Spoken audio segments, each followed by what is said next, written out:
ASMAT, calcul d'une absence sur le salaire. Ce que dit la Cour de cassation. Chaque mois, votre salaire est mensualisé. C'est une garantie de régularité. Mais que se passe-t-il lorsque l'enfant ou vous-même êtes absent une partie du mois?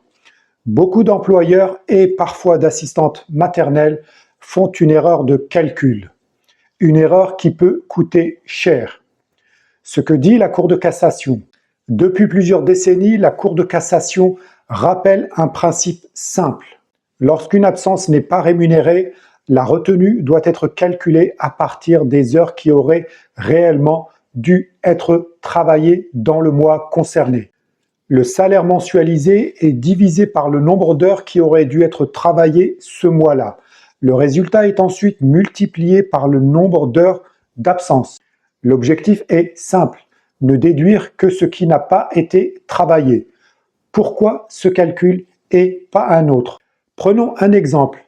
Une assistante maternelle perçoit un salaire mensualisé de 600 €. En janvier, elle devait travailler 120 heures. En février, elle devait travailler 100 heures.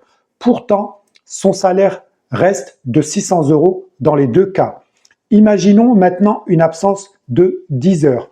En janvier, une heure vaut 600 € divisé par 120 heures, soit 5 €. La retenue est donc de 10 heures multipliée par 5 €, soit 50 €.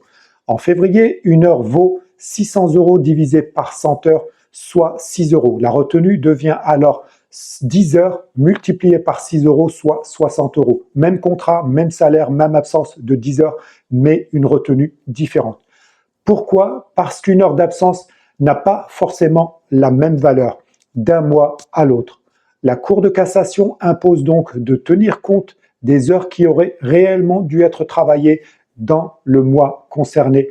C'est ce qui permet d'obtenir un calcul juste, mais une distinction à ne pas confondre. Le salaire et les indemnités obéissent à des règles différentes. Les indemnités d'entretien, de repas ou de trajet ne sont pas du salaire, elles compensent des frais. Pour elles, la logique est différente. Elles sont calculées par journée d'accueil, pas à l'heure. Prenons un autre exemple.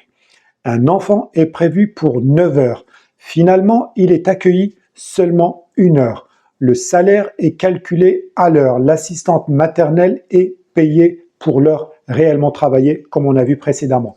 Mais l'indemnité d'entretien reste due en totalité. Pourquoi? Parce qu'il y a bien eu une journée d'accueil, même courte. En revanche, si l'enfant n'est pas accueilli du tout, aucune indemnité n'est due.